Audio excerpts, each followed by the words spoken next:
ልዩ በሆነ የበይነመረብ አደባባይ ሰልፍ ለመታደም ስለተገኛችሁ ከዚህ ድምጻችንን ካስተባበርንበት የበይነመረብ አደባባይ ምስጋናዬ ይድረሳችሁ።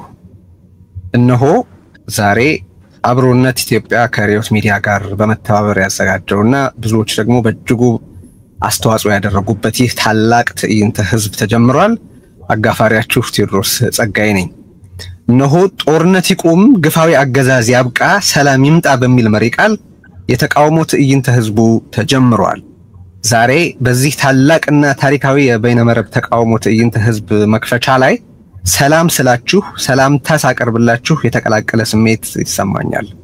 በአንድ በኩል ሰላም የሰው ልጆች ሁሉ በጎ መሻት ሊሆን የሚገባው ነውና ሰላምታ ሳቀርብላችሁና ሰላምም ስመኝላችሁ ደስ ይለኛል። በሌላ በኩል ደግሞ ይህንን ሰላም የምመኝላችሁ አገራችን ሰላም ባጣችበት ሚሊዮኖችን የቀጠፈና ያፈናቀለ እየቀጠፈም እያፈናቀለም በቀጠለ የእርስ በርስ ጦርነት ውስጥ እያለች በመሆኑ ደግሞ ሐዘን ይፈጥርብኛል። ሆነም ቀረ ግን ሰላም እንዲመጣ የምንፈልገው ዘላቂ ሰላም እንዲሰፍን ጦርነት እንዲቆም ግፋዊ አገዛዝ እንዲያበቃ መሻት መታገል አማራጭ የለውምና ለዚህም ድምጻችንን ማሰማታችን ግድ ነውና ስለ ዘላቂ ሰላም ድምጽ በመናሰማበት በዚህ መድረክ መክፈቻ ላይ እንደገና ሰላም ሰላም ሰላም እላችኋለሁ። ዛሬ የተለያየ የፖለቲካ አመለካከት ያላቸው ከልዩ ልዩ ብሔር የመጡ በየዘርፋቸው በሀገሪቱ የፖለቲካ ሜዳ ላይ ከፍተኛ ሚና የተጫወቱ ተጽዕኖ ያላቸው ተጽዕኖ የፈጠሩ የኢትዮጵያ የፖለቲካ ሰብዕናዎች ወይም ፐርሰናሊቲዝ እና የፖለቲካ ፓርቲ መሪዎች ለእናንተ በመላ ዓለም ላላችሁ ሰልፈኞች ንግግር ያደርጋሉ። ይህ ታሪካዊ ሁነት ታሪካዊ ዕለት ነው። ጦርነት እንዴት ሊቆም፣ አገዛዝ እንዴት ሊያበቃ፣ ዘላቂ ሰላምስ እንዴት ሊሰፍን ወይ ሊመጣ እንደሚችል ልዩ ልዩ አተያይ ያላችሁ ጉምቱ የፖለቲካ ሰብዕናዎችና የፖለቲካ ፓርቲ ተወካዮችና መሪዎች በአንድ መድረክ በአንድ አደባባይ ተገናኝተው ለእናንተ መልእክት የሚያሻግሩበት አዲስ ታሪክ የሚጽፉበት ዕለት ነውና ነው።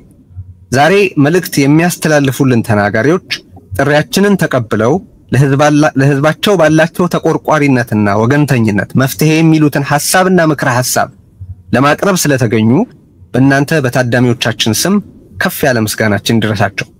በጣም እናመሰግናችኋለን። እናንተ በመላ ዓለም ያላችሁ ታዳሚዎችም የጉዳዩ ዋና ባለቤትም ብትሆኑ አተያይ፣ ብሔር፣ አካባቢ፣ ሃይማኖት ወዘተ አጥር ሳይሆንባችሁ በእነዚህ አጀንዳዎች ዙሪያ በተናጋሪዎቹ የሚቀርቡትን ምክረ ሐሳቦችና ሐሳቦች ለማድመጥ ስለተገኛችሁ በዚህ ትዕይንተ ህዝብ አዘጋጆች ስም ላመሰግናችሁ እወዳለሁ።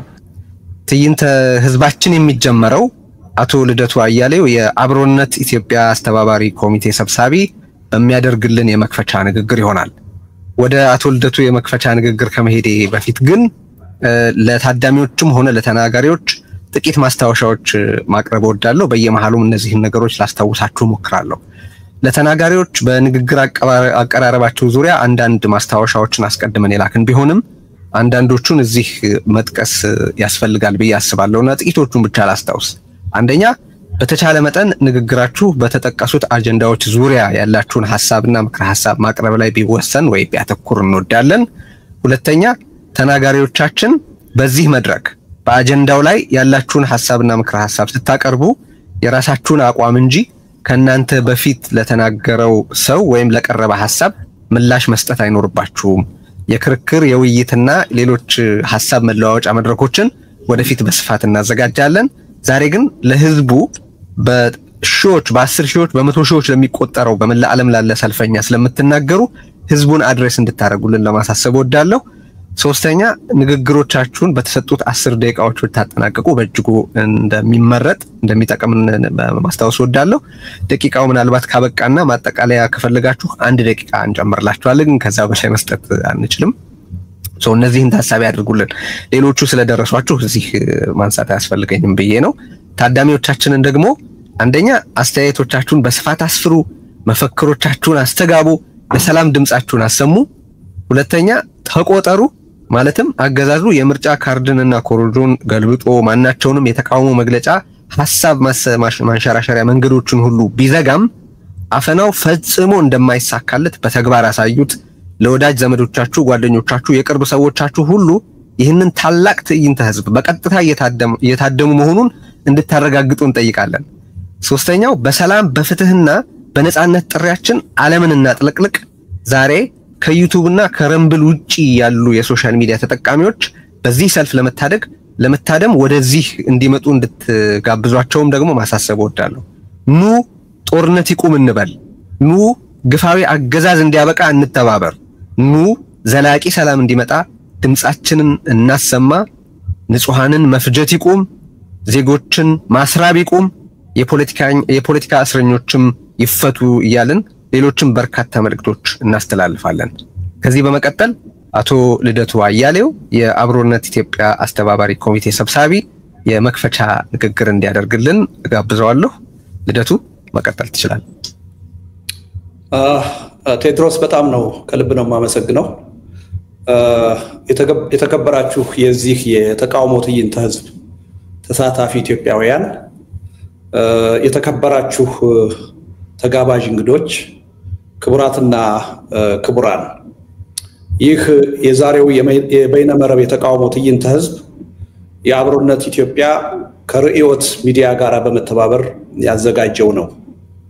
ትዕይንተ ህዝቡ በዋናነት የተዘጋጀው የብልጽግና አገዛዝ እየተከተለው ያለውን የጦረኝነት አካሄድ ለመቃወምና በንጹሃን ዜጎች ላይ እየተፈጸመ ያለውን ግድያና ጭፍጨፋ ለማውገዝ ነው።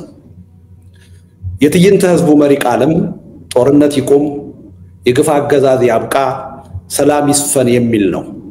ይህ ሶስት መሰረታዊ ሐሳቦችን አጣምሮ የያዘ መሪ ቃል የተመረጠው የግፍ አገዛዝ ባለበት ሀገር ጦርነት ሊቆም እንደማይችል፣ ጦርነት ካልቆመ ደግሞ ዘላቂ ሰላምና ብልጽግና ሊሰፍን እንደማይችል ታሳቢ በማድረግ ነው። በትዕይንተ ህዝቡ ላይ በእንግድነት የተጋበዙት የፖለቲካ ሰዎች ንግግር የሚያደርጉበት ርዕሰ ጉዳይም በሀገራችን ጦርነት ሊቆም፣ አገዛዝነት ሊያከትምና ሰላም ሊሰፍን እንዴት ይችላል የሚል ነው። ይህም የንግግር ርዕስ የተመረጠበት ምክንያት እንደ ህዝብና ሀገር የወደፊት ዕጣ ፈንታችን የሚወሰነው ለዚህ ጥያቄ በምንሰጠው አመርቂ መልስ በመሆኑ ነው። የሀገሪቱን ጠቅላይ ሚኒስትር ጨምሮ ንግግር እንዲያደርጉ ከጋበዝናቸው እንግዶች መካከል 15 ተናጋሪዎች ፈቃደኛ ሆነው ተገኝተዋል። ከጠቅላይ ሚኒስትሩ በተጨማሪ ሌሎች 4 ተጋባዦች ግን ሳይገኙ ቀርተዋል። የጠቅላይ ሚኒስትሩ አለመገኘት አስቀድሞ የሚገመት ስለሆነ ማብራሪያ አያስፈልገው። ከተጋባዦቹ መካከል አንዱ አቶ ታዬ ደንደአ ሲሆኑ በዚህ መድረክ ላይ ንግግር ለማድረግ ተጋብዘው ፈቃደኛ ከሆኑ በኋላ ሐሳብን አብዝቶ በሚፈራው አገዛዝ በመታሰራቸው ምክንያት ሳይገኙ ቀርተዋል። ቀሪዎቹ 3 ተጋባዦች ዶክተር ደብረጽዮን ገብረ ሚካኤል፣ አቶ አሉላ ኃይሉ የሳልሳዊ ወያኔ መሪ ናቸው፣ አቶ እስክንድር ነጋ ከፋኖ። እነዚህ 3 የፖለቲካ ሰዎች ለኛ ግልጽና አሳማኝ ባልሆነ ምክንያት ግብዣችንን ሳይቀበሉት ቀርተዋል። ነገር ግን በእነሱ አለመገኘት ምክንያት የውክልና መጓደል እንዳይፈጠር ለማድረግ የሚያስችል ቅድመ ዝግጅት አድርገን ስለነበር ውድለቱን ለማሟላት ሞክረናል። በዚህም ምክንያት ያቀድነውን የ15 ተናጋሪዎች ቁጥር ማሳካት ችለናል። ይህንን ትዕይንተ ህዝብ ለህዝብ በቀጥታ እንዲያስተላልፉ ከጋበዝናቸው 25 የሚሆኑ መገናኛ ብዙሃን ውስጥ 20ዎቹ ይሄን ዝግጅት በቀጥታ ለማስተላለፍ ፈቃደኛ ሆነዋል። ንግግር አቅራቢዎቹም ሆኑ መገናኛ ብዙሃኑ ይህንን ትዕይንተ ህዝብ ካዘጋጀነው አካላት ጋር በአንዳንድ ጉዳዮች ላይ የአመለካከት ልዩነት ያላቸው ናቸው። ልዩነት መኖሩ ግን በዚህ መድረክ ላይ እንዳይገኙ አላገዳቸውም። የእኛን የአዘጋጆቹን አመለካከት ሳይሆን የአጀንዳውን ወቅታዊነትና ህዝባዊነት በመገንዘብ ላሳያችሁት ልባዊ ትብብርና ተሳትፎ ልባዊ ምስጋናዬን በዚህ አጋጣሚ አቀርባለሁ። ከልዩነት ይልቅ ለጋራ የህዝብ አጀንዳ ቅድሚያ መስጠታችሁ ወደፊት ለበለጠ ውጤት የሚያበቃ የትግል ትብብር መፍጠር እንደሚቻል የሚጠቁም ትልቅ ተስፋ ሆኖ አግኝተነዋል። ይህ ተነሳሽነት ወደፊትም የበለጠ ተጠናክሮ ሊቀጥል ይገባል። ዛሬ በዚህ መድረክ ላይ መገኘት ሳይችሉ የቀሩ ወንድሞቻችንም ከዚህ ጥሩ ትምህርት መቅሰም የሚችሉ ይመስለኛል። በአሁኑ ወቅት በስልጣን ላይ የሚገኘው የብልጽግና አገዛዝ ሀገሪቱን በብቃት ለመምራት የሚያስችል ዕውቀት፣ ልምድ እና ቅንነት አልኖረውም። ከአሁን በኋላ ከሁሉም በላይ ለሕዝብና ለሀገር ደህንነት ደንታ ቢስና ለስልጣን የበላይነቱ ብቻ ቀናይ የሆነ ጦረኛ አገዛዝ በመሆኑ የኢትዮጵያንና የሕዝቧን ህልውና ከፍተኛ አደጋ ላይ ጥሎታል። በሀገሪቱ እየተከሰተ ያለው የኢኮኖሚ ቀውስ፣ የማህበራዊ ትስስር መበጣጠስና የእርስ በርስ ጦርነት በተባበረ ትግል በፍጥነት ካልተቀለበሰ በስተቀር የመጨረሻ ዕጣ ፈንታችን እየተላለቁ ከመፈራረስ ውጭ ሊሆን አይችልም። በተለይም በአሁኑ ወቅት እየታየ ያለው የጦርነት ውጥረት ለይቶለት ከፈነዳ በሀገራችን ብቻ ሳይሆን በአጠቃላይ በአፍሪካ ቀንድ ከፍተኛ ቀውስና ትርምስ የሚያስከትል እንደሚሆን መጠራጠር አይቻልም። ይህንን እጅግ አውዳሚ የሆነ ከፊታችን እየመጣ ያለ ጦርነት ተባብረን እንዳይነሳ ማድረግ ካልቻልን በስተቀር ሀገራዊም ሆነ ህዝባዊ ህልውናችን ልንገምተው በማንችለው ፍጥነትና መጠን አደጋ ላይ መውደቁ አይቀሬ ነው። አሁን ላይ ህዝባችን ከሚገኝበት ሁለንተናዊ ሰቆቃ አኳያ የሀገሪቱ የፖለቲካ ኃይሎች በጋራ አጀንዳ ተባብረን እንዳንታገል የሚያደርገን ምንም አይነት አሳማኝ ምክንያት የለም። በአጭሩ የማያዋጣ የተናጠል ሩጫችንን ትተን ካልተባበርን በስተቀር እያካሄድን ያለውን ትግል አናሸንፍም። ካላሸነፍን ደግሞ እየተላለቅን ከመፍረስ ከቶውንም አንድንም። እንደ ሀገርና ህዝብ ህልውናችን አደጋ ላይ ወድቆ እያለ ለማንኛውም አይነት የኢኮኖሚ ጥቅምም ሆነ ለፖለቲካ ስልጣን ቅድሚያ ልንሰጥ አይገባም። ኢኮኖሚያዊ ጥቅምም ሆነ የፖለቲካ ስልጣን ሊኖረንም ሆነ ሊጠቅመን የሚችለው መጀመሪያ እንደ አገርና ህዝብ ህልውናችን የመቀጠል ዋስትና ሲኖረው ብቻ ነው። ስለሆነም አሁን ላይ የሁላችንም ቀዳሚ ትኩረት በሀገራችን ጦርነት ቆሞ አገዛዝ ተወግዶና ዘላቂ ሰላም ሰፍኖ የሀገራችንንና የህዝባችንን ህልውና እንዴት ይቀጥል በሚለው መሰረታዊ ጥያቄ ላይ ሊሆን ይገባዋል። በዚህ መድረክ ላይ ተጋብዛችሁ ዛሬ ንግግር የምታደርጉ የፖለቲካ ሰዎች ለዚህ ጥያቄ ገንቢና አጥጋቢ መልስ ታቀርባላችሁ ብዬ ተስፋ አደርጋለሁ። ይህንን በማድረግም በከፍተኛ ተስፋ ማጣት ስሜት ውስጥ ለሚገኘው ህዝባችን አዲስ የትግል ተነሳሽነትና የለውጥ ተስፋ እንደምትፈጥሩ እምነቴ ነው። በስልጣን ላይ ያለው አገዛዝ የሐቀኛ ድርድርን በር ዘግቶ በአፈናና በኃይል መግዛትን ብቸኛ ምርጫው አድርጎ እስከቀጠለ ድረስ ተቃዋሚ ኃይሎች ርዕዮተ ዓለምና ብሔር ተሻጋሪ የሆነ የጋራ ትብብር ፈጥረን አገዛዙን በጋራ መታገል ታግለንም ማሸነፍ መቻል የምርጫ ጉዳይ ሳይሆን ብቸኛ ግዴታችን ነው። ተቃዋሚ ኃይሎች የወቅቱን ትግል በሚፈለገው ፍጥነት ማሸነፍ የተሳነን አገዛዙ በማንኛውም መመዘኛ ጠንካራ ስለሆነ አይደለም። ይልቁንም እኛ ተቃዋሚዎች መከባበር፣ መደማመጥና በጋራ ጉዳያችን መተባበር የተሳነን ደካሞች በመሆናችን ጭምር። ይህንን እውነታ በውል ተገንዝበን ከተባበርንና ህዝባችንን ባልተከፋፈለ አንድ የጋራ ድምፅ ማታገል ከቻልን ግን የወቅቱን አገዛዝ ያለ ማጋነን በጥቂት ወራት ውስጥ በሰላማዊ የህዝብ እምቢተኝነት ትግል ልናሸንፈውና ሐቀኛ ድርድርንና እውነተኛ የሽግግር ሂደትን እንዲቀበል ልናስገድደው እንደምንችል ጥርጥር የለኝም። ከዚህ እምነት በመነጨ የዛሬውን የተቃውሞ ትዕይንተ ህዝብ ስኬታማነት እንደ አንድ ተጨባጭና ጥሩ መነሻ በመውሰድ በአጭር ጊዜ ውስጥ በጋራ መለስተኛ ፕሮግራም የጋራ ትብብር ፈጥረን ህዝባችንን አገዛዝ አንቀጥቅጥ ለሆነ ሰላማዊ ህዝባዊ እምቢተኝነት ትግል አነሳስተን በብቃት አታግለን ለአሸናፊነት መብቃት አለብን። በመጨረሻም ከእንግዲህ ህዝባችን ሊያካሂድ የሚገባው የሰላማዊ ህዝባዊ እምቢተኝነት ትግል በተናጠል ሩጫና በስሜት መሆን የለበትም። የህዝብ ትግል ጠንካራ የጋራ ትብብር በፈጠሩ ድርጅቶችና በአግባቡ በተጠና ሐሳብና ስልት መምራት አለበት። ከአሁን ቀደም ደጋግሞ ሲሆን እንደታየው መስዋዕትነት የተከፈለበት የህዝብ ትግል መጨረሻ ላይ ያለ አግባብ በሌሎች እንዳይጠለፍና እንዳይከሽፍ ማድረግ የምንችለው በጠንካራ ድርጅትና በጠራ የሐሳብ ዝግጅት ትግሉን ከመራ ነው ብቻ ነው። የአብሮነት ኢትዮጵያ በእውነትም እንደ ስሙ በቅርጽም ሆነ በይዘት ኢትዮጵያን እንዲመስልና የህዝቡን ትግል በብቃት ማስተባበርና ማጠናከር የሚያስችል ጠንካራ ተቋም እንዲሆን ከፍተኛ ጥረት እያደረግን እንገኛለን። የሃይማኖት፣ የርዕዮተ ዓለም፣ የትግል ስልትና የብሔር ልዩነት ሳይገድበን የህዝቡንና የሀገራችንን ህልውና በሚመለከቱ የጋራ አጀንዳዎች ዙሪያ ከማንኛውም የሀገራችን የፖለቲካ ኃይሎችና ሲቪክ ማህበራት ጋር በትብብር ለመስራት ዝግጁ መሆናችንን በዚህ አጋጣሚ ገልጻለሁ። የሀገራችን የፖለቲካ ኃይሎች በመካከላቸው ያሉ ልዩነቶችን በውይይትና በድርድር የሚፈቱበትን መድረክ በመፍጠር ከዚያም በላይ በጋራ ሀገራዊ አጀንዳዎች ዙሪያ ጠንካራ የጋራ ትብብር የሚፈጥሩበትን ሁኔታ በማመቻቸት የህዝቡ ሰላማዊ የእምቢተኝነት ትግል እንዲጠናከርና ለውጤት እንዲበቃ ከፍተኛ ዝግጅት በማድረግ ላይ እንገኛለን።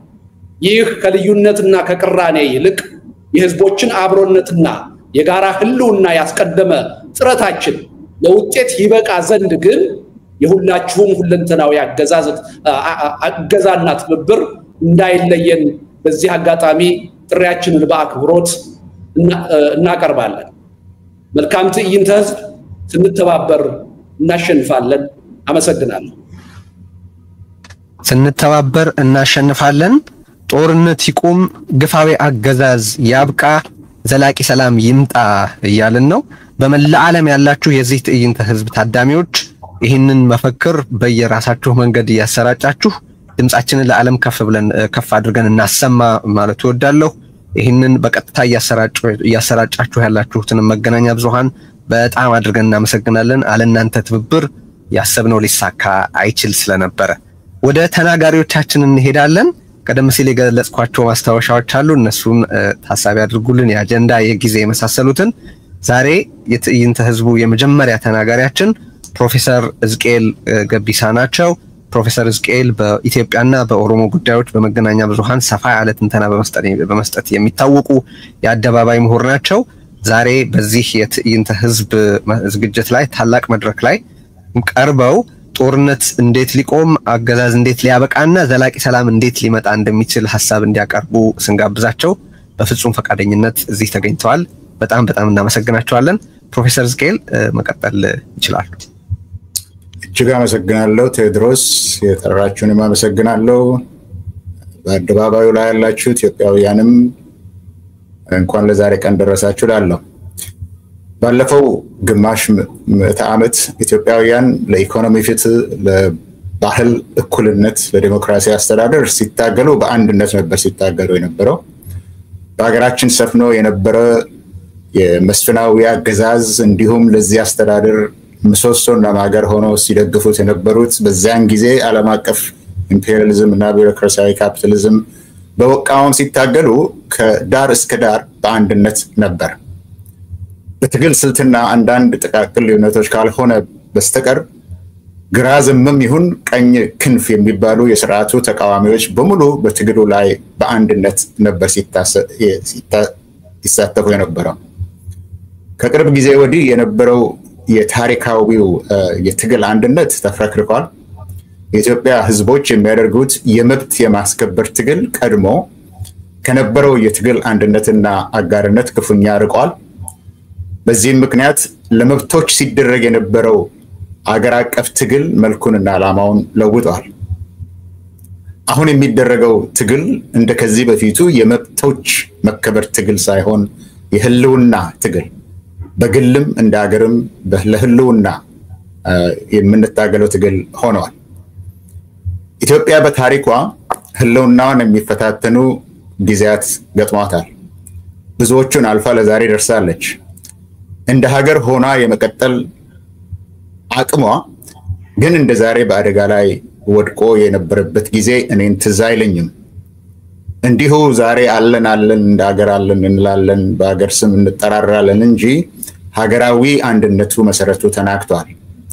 የፖለቲካ፣ የኢኮኖሚ፣ የአስተዳደር፣ የጸጥታ፣ የዲፕሎማሲ ቀውሶች በአንድ ጊዜ በሀገሪቱ ላይ ወድቀዋል። ስለዚህም ይሄ ስለሆነም ኢትዮጵያ እጅግ በተናወጠ የፖለቲካ ማዕበል ውስጥ እያለፈች ነው። ሀገሪቷ የጦርነት አውድማ ከሆነች 7 ክረምት አልፏል። ከዚህም የተነሳ ሞትና ውድመት የጊዜው መገለጫ ሆነዋል። በጌዴኦ ዞን በ2007 በፈረንጅ አቆጣጠር የተጀመረው ጦርነት ብዙም ሳይቆይ ወደ ኦሮሚያ ከዚያም ወደ ትግራይ አሁን ደግሞ አማራና ወደ ሶማሌ ክልሎችም ተዛምቷል፣ እየተዛመተም ነው ያለው።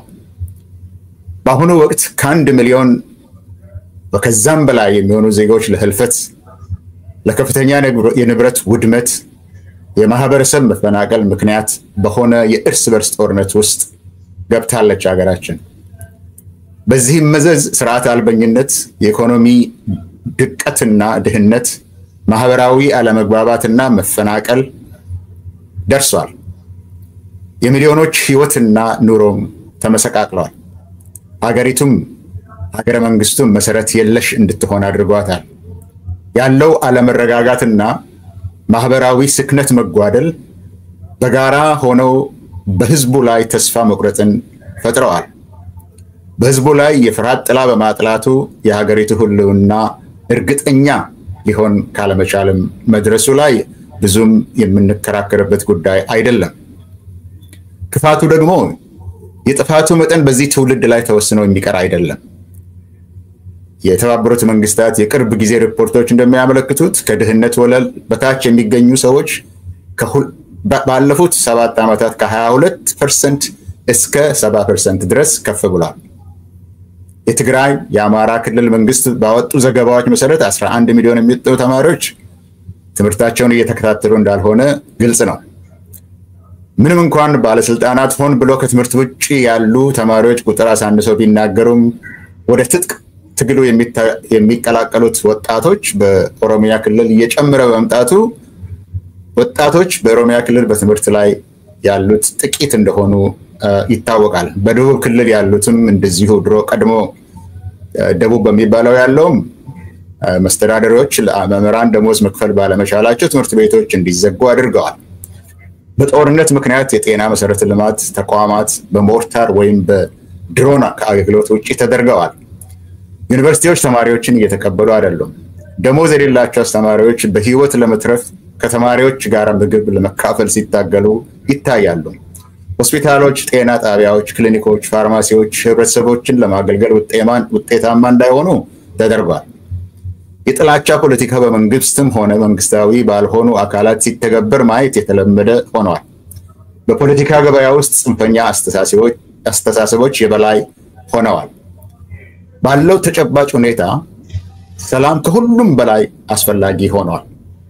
ይህንን ስል ከዚህ በፊት ሲደረጉ የነበሩት ትግሎች ለመብቶች መከበር ነበሩ እንዳልኩት፣ ሰላም ለማንኛውም ህዝባዊ ስራ ቅድመ ሁኔታ በመሆኑ ለማንኛውም የፖለቲካ ጥያቄ አስፈላጊ በመሆኑ ሰላም በሌለበት ምንም ሌላ ጥያቄ መመለስ ስለማይቻል የሰላም አጀንዳን መያዝ ለሰላም የሚታገል ንቅናቄን መፍጠር ግድ ሆኗል።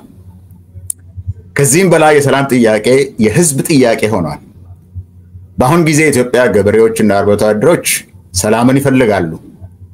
የኢትዮጵያ ወታደሮች ወንድሞቹን መግደልና በወንድሞቹ መገደል ሰልችቷቸዋል። የመንግስት ሰራተኞች ሰርተው ልጆቻቸውን በሰላማዊ መንገድ እንዲያሳድጉ ይፈልጋሉ። የከተማ ነዋሪዎች ሰላም ይፈልጋሉ።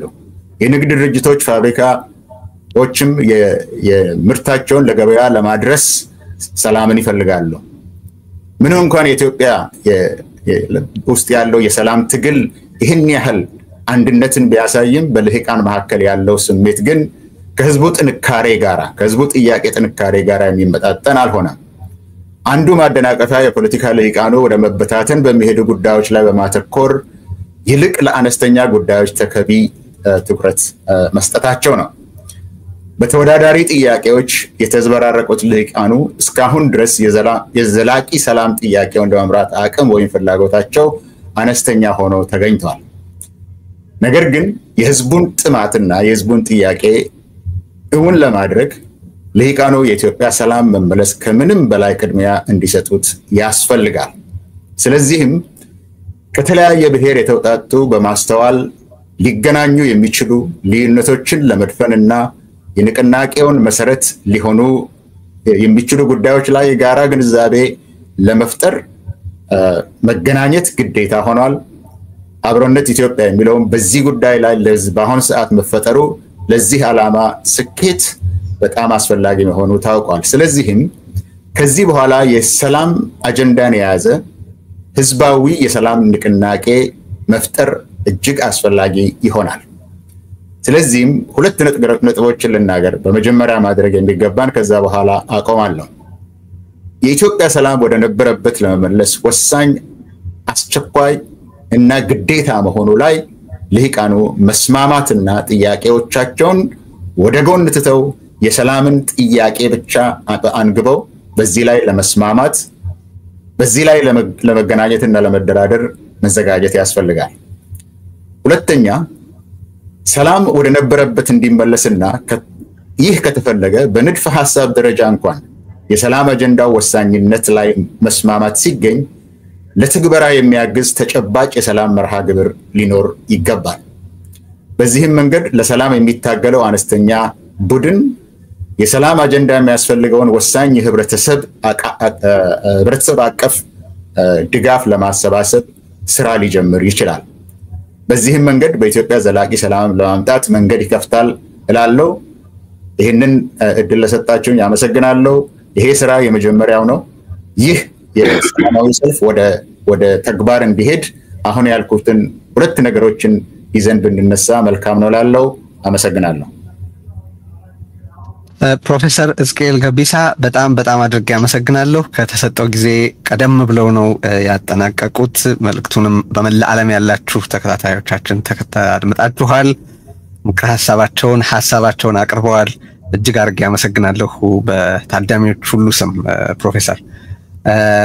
ወደ የሚቀጥለው ተናጋሪ እንሻገራለን። እንግዲህ ይሄንን ስል በየመሃሉ ማሻገራቸው መልእክቶች አሉ። መፈክሮቻችንን አሰሙ።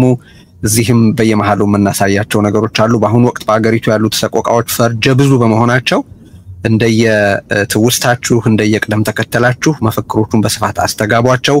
ጦርነት እንዲቆም፣ አገዛዝነት እንዲያበቃ፣ ዘላቂ ሰላም እንዲመጣ ያላችሁን መሻትና ፍላጎት አጠንክራችሁ ግለጹ።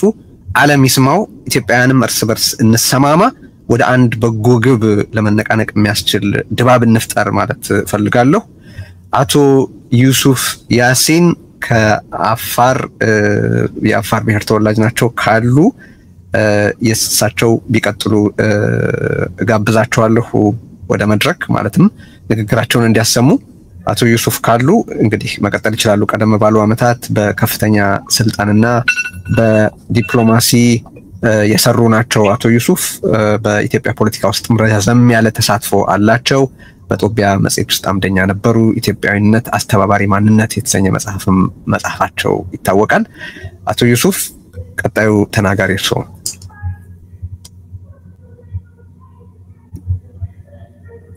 ቴዲ እየታየለምና እዚህም ላይ ወደ የሚቀጥለው እንሻገራለን። በኋላ እንግዲህ ከገቡ እንመለከታለን እሱን። እሺ እንግዲያውስ ያው ችግርም ሊኖር ከቻለ ኢንተርኔት ቶሎ መልእክቷን እንድታስተላልፍ ወይዘሪት ምስጢረ ስላሴ ታምራትን ጋብዛለሁ ከኢሃፓ። ምስጢረ ስላሴ ጋዜጠኛም ናት፣ እንግዲህ በወጣት ናት፣ ሴት ናት። በኢትዮጵያ ፖለቲካ ውስጥ የወጣቶች ተሳትፎ ብዛም አይደለም እንደምታውቁት፣ ግን የሴቶች ደግሞ የበለጠ ነው። በተለይ በአመራር ደረጃ ምስጢረ ስላሴ ይሄን እነዚህን አጥሮች በመሻገር በጣም አደገኛ በሆነ የኢትዮጵያ ፖለቲካ ውስጥ ለመሳተፍ ባደረገችው ውሳኔ በእጅጉ ልናከብራት ይገባል ብዬ አስባለሁ። ፖለቲካ ውስጥ አሁን ሚና እየተወጣች ነው። የኢሃፓ ዋና ጸሐፊ ሆና ነው በማገልገል ላይ ያለችው። አሁን ምስጢረ ስላሴ መቀጠል ትችላለሽ። ይሰማል አይደለም? ይሰማል። አውቀት አመሰግናለሁ ቴዲ። ሌሎቻችሁ ሚውት አድርጉልን። እዚህ ያላችሁ ሁላችሁም እንኳን ደህና መጣችሁ ማለት ፈልጋለሁ። ይህንን መድረክ ደግሞ ስላዘጋጃችሁልን የአብሮነት አስተባባሪዎችን እናመሰግናለን። እንግዲህ ሁላችንም እንደምናውቀው ኢትዮጵያ አሁን በተለይ ካለፉት 7 ዓመታት ወዲህ በጦርነት አዙሪት ውስጥ ነው የምትገኘው። ኢኮኖሚዋም ከመቼውም ጊዜ በላይ የደቀቀበት ሁኔታ ነው ያለው። እንግዲህ በዚህ ሁሉ መከራና ስቃይ ውስጥ ያለፈ ያለው የኢትዮጵያ ሕዝብ ሁልጊዜም ቢሆን ሰላምን የሚናፍቅ ነው። ይሄ የሚካድ አይደለም። ያተረፍነው አንዳችም ነገር የለም በጦርነት። ስለዚህም ጦርነት ይቁም፣ ሰላም ይስፈን የሚለውን ሁሉም አካል ሊያስተጋባው የሚገባ መልእክት እንደሆነ እናምናለን።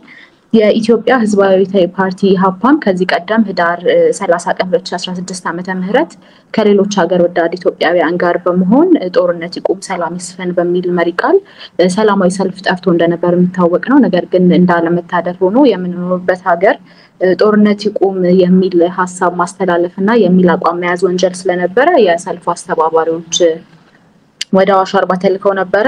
ያው የሰላማዊ ትግሉን ሁኔታ ሁላችንም የምናውቀው ነው።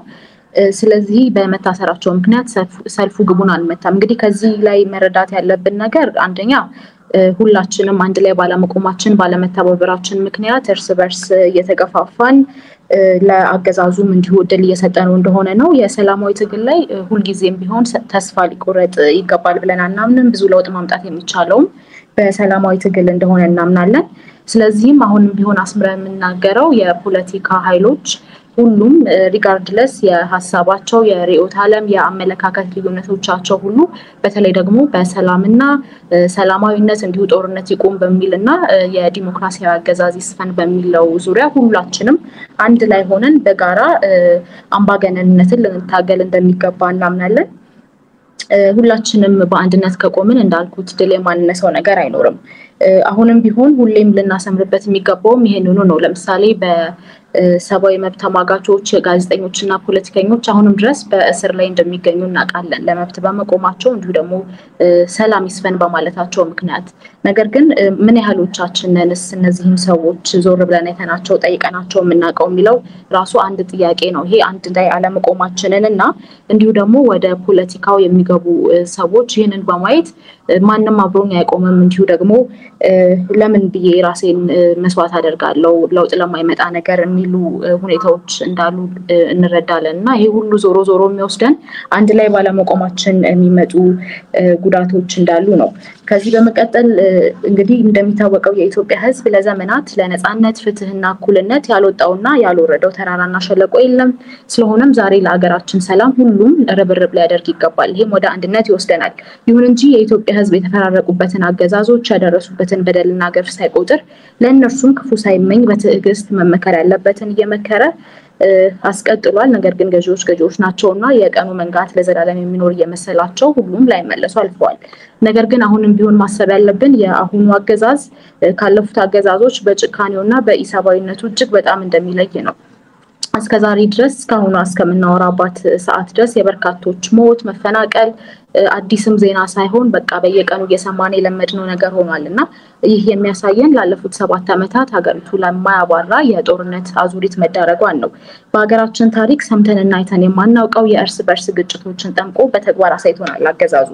ከእነዚህ ግጭቶች ጥቂቶቹን ለመጥቀስ ደግሞ የኦሮሞና የሶማሌ ማህበረሰብ፣ የኦሮሞና የጌዲዮ ማህበረሰብ፣ የአማራና የትግራይ ማህበረሰብ፣ የሶማሌና አፋር፣ በደቡብ ቁጥራቸው ጥቂት የማይባሉ የኮንሶ፣ የኮሬ፣ ቡርጂ፣ ደራሼ፣ በምዕራብ ቤንሻንጉልና ጋምቤላ ሌሎችም ይወሳሉ።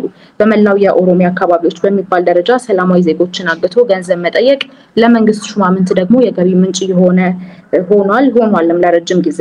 ከአስከፊውና አሰቃቂው እንዲሁም ደግሞ አገዛዙ ለስልጣኑ ሲል ካስቀጠለው የትግራይ ጦርነት ተላቀቅን ስንል አሁን ደግሞ እንደምናየው በአማራ ክልል ብዙዎችን እየቀጠፈ ያለ የጦርነት ሁኔታ እንዳለ እንረዳለን። የራስን ዜጋ በድሮን መግደል እንደው ቢያድለን ኖሮ በመንግስት የሚጠበቅ ነገር አይደለም። የራሱን ዜጎች በድሮን መግደል እንዲሁ በከባድ መሳሪያ መግደል። ነገር ግን ቅድም እንዳልኩት ያለንበት ሀገር ሞራል የሚጠየቅበት ምስል አይደለም። እየተገደልን እየተራብን እየተጠማን የቀጠልንበት ሁኔታ ነው ያለው። እንዲሁ የሀገር መከላከያ ሰራዊትም የሀገሪቱን ዳር ድንበር በማስከበር ስራው ላይ መጠመድ ሲገባው እንዲሁ ከወንድሞቹ ጋር እየተጣላ ቀጥሏል። ይህም በታሪክ ተወቃሽ የሚያደርገው መሆኑን ሊረዳና ቆም ብሎ ደግሞ ምንድነው እያደረግኩ ያለሁት ሙሉ መዋቅሩ ምንድነው እያደረግን ያለነው የአንድ ሰውን ስልጣን ለማስቀጠል ይሄን ሁሉ ማድረግስ ይገባል ወይ የሚል ጥያቄ ሊጠይቅ ይገባል። ምክንያቱም ወደፊት መጠየቅ አይቀርምና የሀገር መከላከያ ሰራዊቱም እንዲሁ ደግሞ ሌሎች የጸጥታ አካላት የተቋቋምንበት ዓላማ ምንድነው የሚለውን በደንብ ሊያጤኑና ወደ ትክክለኛው መስመር ሊመለሱ እንደሚገባ እናምናለን። የኢትዮጵያ ሕዝብ ከፖለቲካ ፓርቲዎች በተለይ ደግሞ በሰላማዊ መንገድ ከሚታገሉ የፖለቲካ ፓርቲዎች የሚጠበቀውን ጠንካራ ትግል እንዳላገኘ እናምናለን። እኛም በተወሰነ መልኩ ያንን ኃላፊነት እንወስዳለን። ህዝቡ ግን ጠባቂ እንጂ አጋዥ አይደለም። ቅድም እንደጠቀስኩት የተለያዩ የሰላማዊ ትግል ጥሪዎች በሚደረጉበት ወቅት ከመሳተፍ አስተባባሪዎቹን ከማገዝ ይልቅ እንዲሁ ደግሞ ውጤት ላይ ከማድረስ ይልቅ አንድን የሰላማዊ ትግል አማራጭ ወዴት ይደርሳል የሚል ትችት ወቀሳና እንዲሁ ደግሞ አላስፈላጊ ትችቶችን መሰንዘር ነው የሚቀናው። ስለዚህ አሁንም ቢሆን ለህዝቡም ጥሪ የምናደርገው በተለይ ለሰላማዊ ትግል ቀረብ ብሎ ትግሉን ማገዝ እንዳለበት ጥሪ እናቀርባለን። የዚህን አምባገነን ስርዓት እኩይ ድርጊት ህዝቡ በሚገባ ተረድቶታል ብለን እናምናለን። ምክንያቱም ሁላችንም ቤት የገባ ነገር ነው። አንዱ ቤት ገብቶ አንዱ ቤት አልገባም የምንለው ነገር አይደለምና ሁላችንም ቤት የገባ ነገር ስለሆነ ተረድቶታል ብለን እናምናለን። የእኩይ ስርዓቱን ድርጊት ማለት ነው። ህዝባችን ያገዛዙን መሰሪነት ቢረዳም ነገር ግን ድምጹን በአደባባይ አውጥቶ ደግሞ ለማሰማት የሚያስተባብረው ኃይል እየጠበቀ ይገኛል እስከዛሬ ድረስ። ይሄ ጊዜ ነው የኛ ሚና መምጣት ያለበት የሚመጣውም አሁንም ቢሆን ሁላችንም እዚህ ያለን እዚህም ያልተገኙ የፖለቲካ ኃይሎች የሐሳብ ልዩነቶች እንዳለን እንረዳለን። ነገር ግን ያ የሐሳብ ልዩነት ደግሞ መወያየትም እንዲሁ የሐሳብ ልዩነታችንን በራሱ ይዘን መቀጠል የምንችለው ሀገር ሲኖር ህዝብ ሲኖር ስለሆነ በቀድሚያ መሰጠት ላለበት ጉዳይ ሰተን ሁላችንም የሐሳብ ልዩነቶቻችንን በኋላ ወደ መፍታት ሄደን ነገር ግን ጊዜ በማይሰጡ የሰላም ጉዳይ የኢኮኖሚ ጉዳይ ላይ እንዲሁ በጋራ አንድ በሚያደርጉን ሀገራዊ ጉዳዮች ላይ ቁጭ ብለን መወያየት መምከር እንዲሁ ደግሞ በአንድ ላይ መስራት አለብን ብለን እናምናለን። እኔም አምናለሁ። ጦርነት እንዲያበቃ የማይፈልግ ካለ ያ ያገዛዙ እንግዲህ አጋዥ እንደሆነ ነው እኔ የምረዳው። ምክንያቱም እስካሁን ድረስ በሀገሪቱ በተለይ በዚህ 7 ዓመት ውስጥ ያልቀጠለ የጦርነት ስርዓት የለም። ነገር ግን ጦርነቱ የታደረሰን ካለን ብዙዎቹ ከጥቅሙ ጉዳቱ የሚያመዝን የጦርነት ደግሞ ጥቅምም የለውምና ወደ ሰላም አማራጭ እንዲመጣ ነው የምንጠይቀው። ስለዚህ ጦርነት ይቁም፣ ግፋዊ አገዛዝ ያብቃ፣ ሰላም ይምጣ የሚለው ሐሳብ የሁሉም ኢትዮጵያውያን በተለይ ደግሞ ከአገዛዙ ጥቂት ሹማምንት ውጪ ያለ ሐሳብ እንደሆነ እንረዳለን። ስለሆነም ከውጭ ያላችሁ የአብሮነት አስተባባሪዎች ሐሳባችሁ መሬት ላይ እንዲወርድ ሀገር ቤት ካሉ ጠንካራ የፖለቲካ ኃይሎች ጋር በቅርበት መስራት እንደሚጠበቅባችሁ ለማሳሰብ እወዳለሁ። በእኛ በኩል ጦርነት እንዲያበቃ ከሚፈልግ ማንኛውም ኃይል ጋር የሐሳብ ልዩነቶች ቢኖሩንም የርዕዮተ ዓለም እንዲሁ የተለያዩ ልንዘረዝር የምንችላቸው ልዩነቶች ቢኖሩንም በጋራ ለመስራት እንደምንወድና ሙሉ በሙሉ ፈቃደኛ እንደሆነን ላሰምርበት እወዳለሁ። ስለዚህ አሁንም ቢሆን በደንብ አስረግጬ መናገር የምፈልገው በሁሉም የፖለቲካ ኃይሎች ዘንድ አንድነት ሊኖር ይገባል። በተለይ በጋራ አንድ ሊያደርጉን በሚችሉ ጉዳዮች ላይ አንድ ሆነን እንድንታገል ጥሪ ያቀርባለሁኝ። መረሳት የሌለበትም ነገር ደግሞ በኋላስ ምንድነው የሚመጣው? ግፋዊ አገዛዝ ያብቃልን፣ ከዛ በኋላስ ምንድነው የሚመጣው ካለን አሁንም ቢሆን በጋራ ማንቆም ከሆነ ችግሮቻችን ላይ ችግሩ የበለጠ እየቀጠለ የሚሄድ ነውና ስለዚህ ይህን ሁሉ በመረዳት አንድ ላይ ሆነን ይህንን አገዛዝ ልንቃወም እንዲሁ በቃ ልንል እንደሚገባ ማስመር ፈልጋለሁ። አመሰግናለሁ።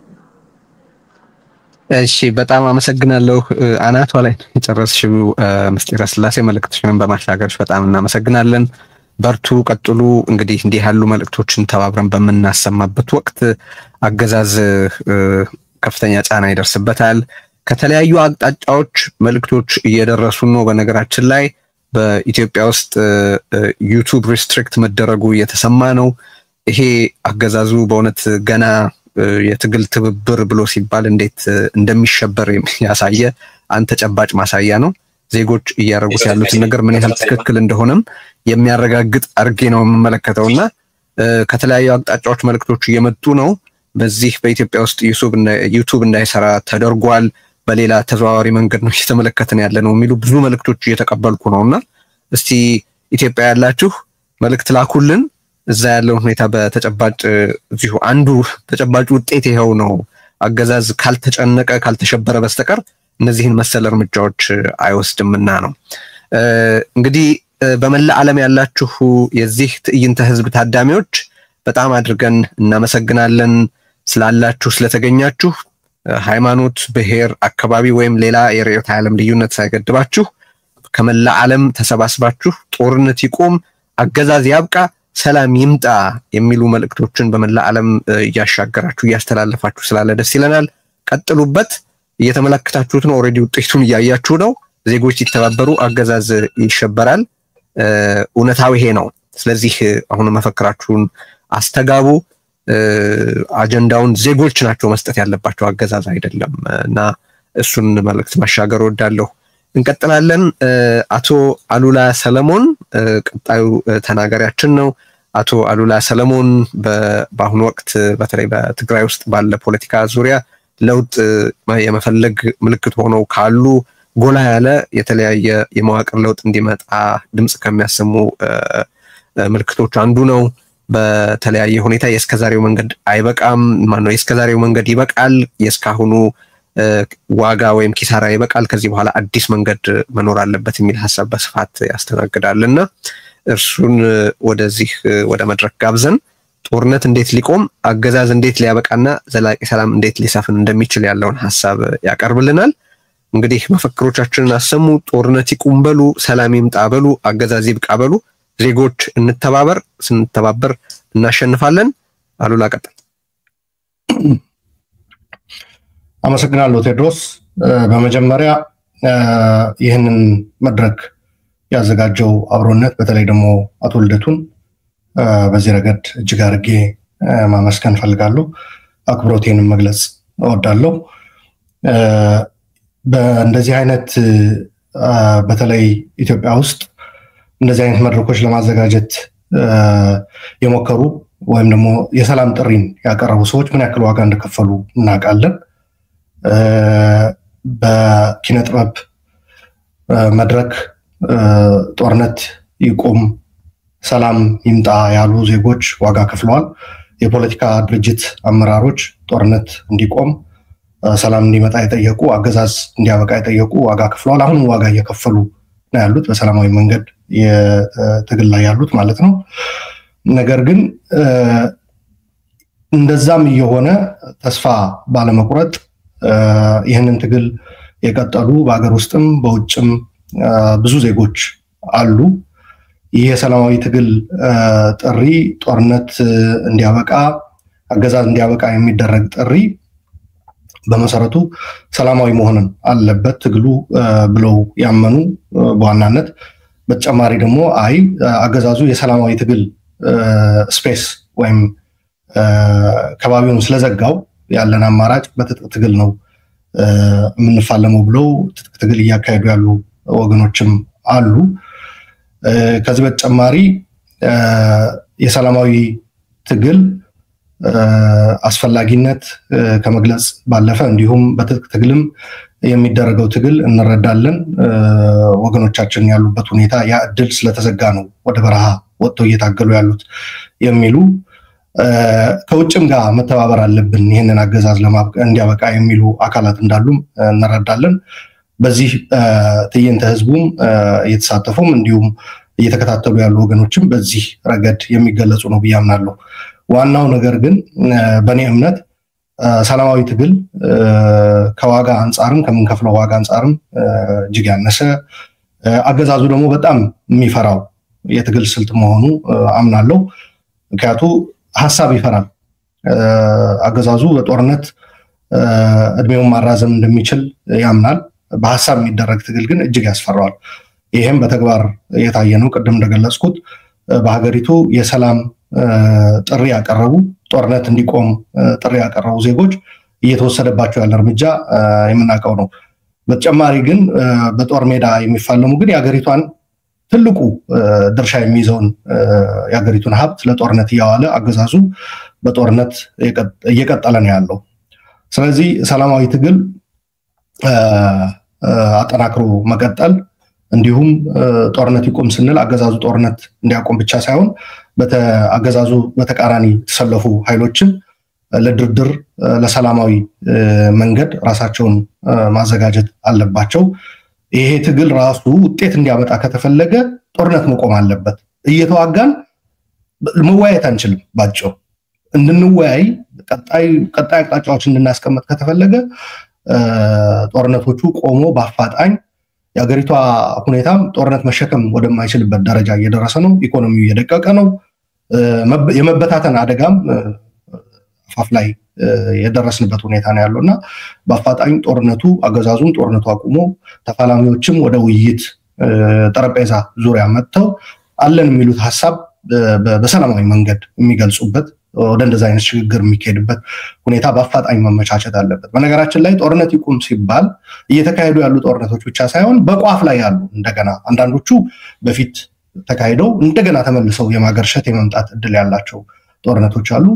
አንዳንዶቹ ቀጠናዊም ይዘት ያላቸው ጦርነቶች ብቅ እያሉ ነው፣ እየታዩ ነው። ይሄ ምንም ጥያቄ የለውም።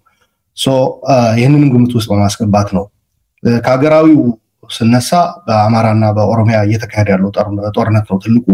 ይሄ በአፋጣኝ ወደ ውይይት ዓለም አቀፍ ማህበረሰብም ኢትዮጵያውያንም በተለይ በዚህ መድረክ የተሳተፉ ያሉ ሐሳብ አቅራቢዎችም ተመልካቾችም ጫና አድርገው በፍጥነት በኦሮሚያና በአማራ ክልል እየተካሄደ ያለው ጦርነት የሚቆምበት ተፋላሚዎች ወደ ጠረጴዛ ዙሪያ የሚመጡበት ሁኔታ መመቻቸት አለበት።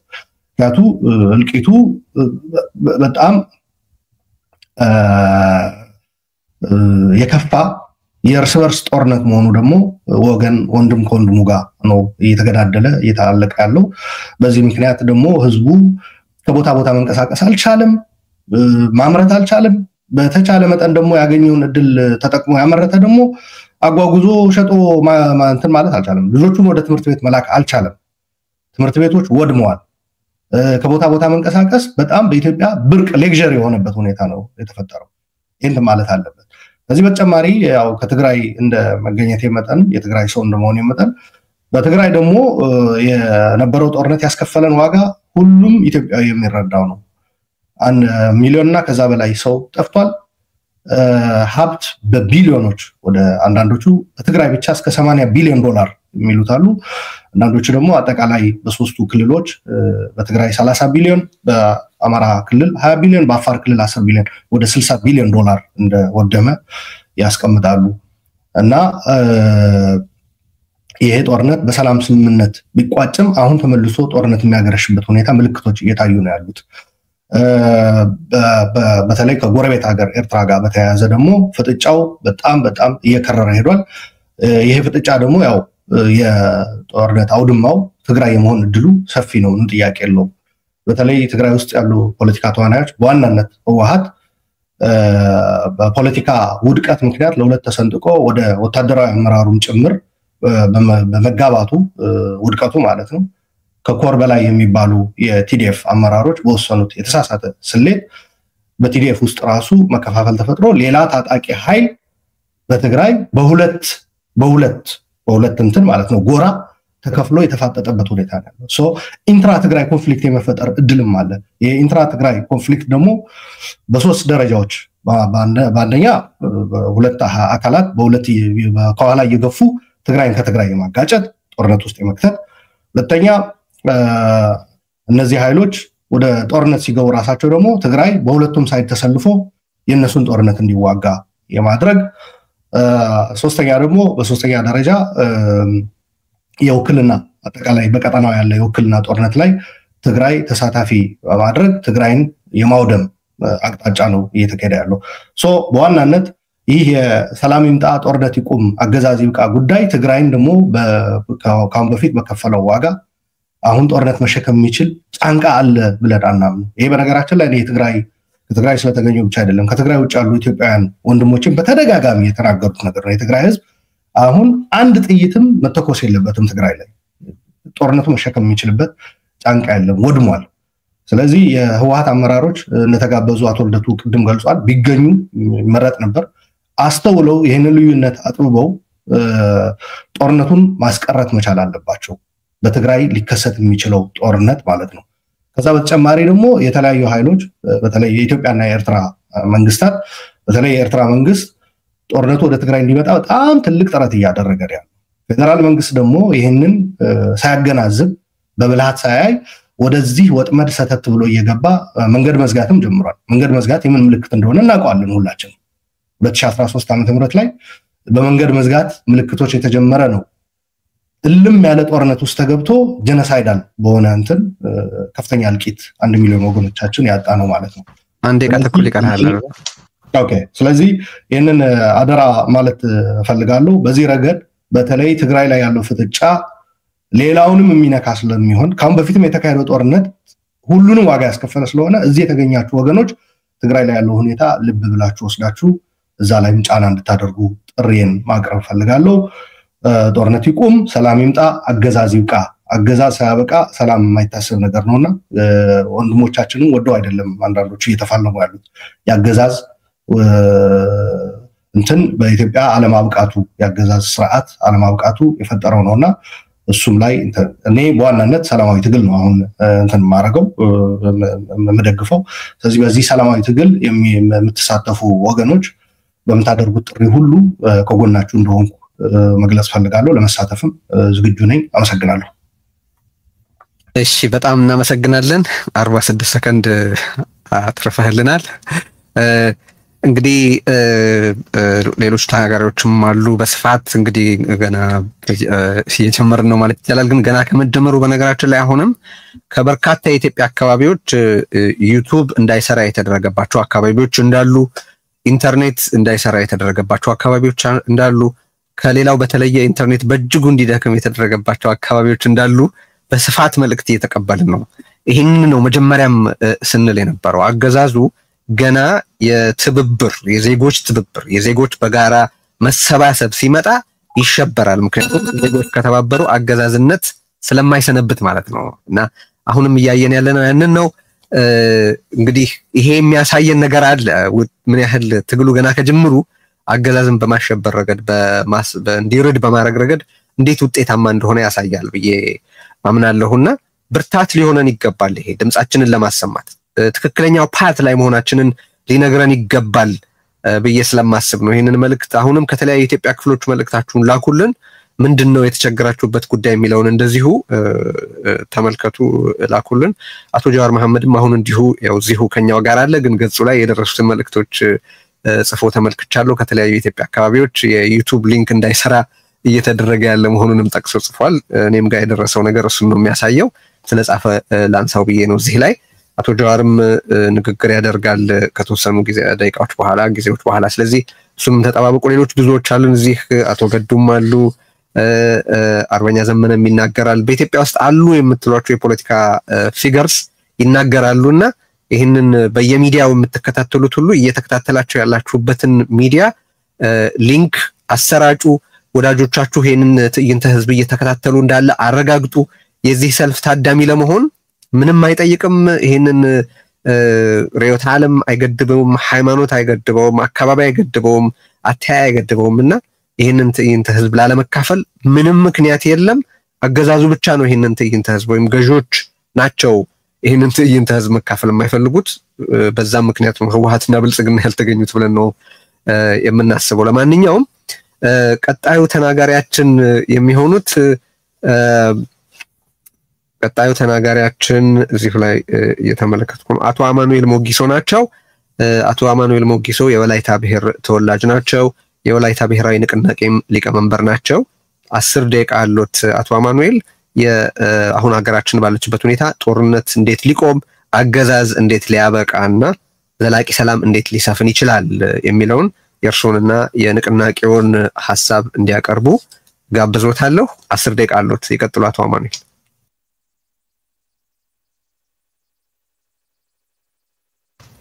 አቶ አማኑኤል ድምጾን እየሰማን አይደለም።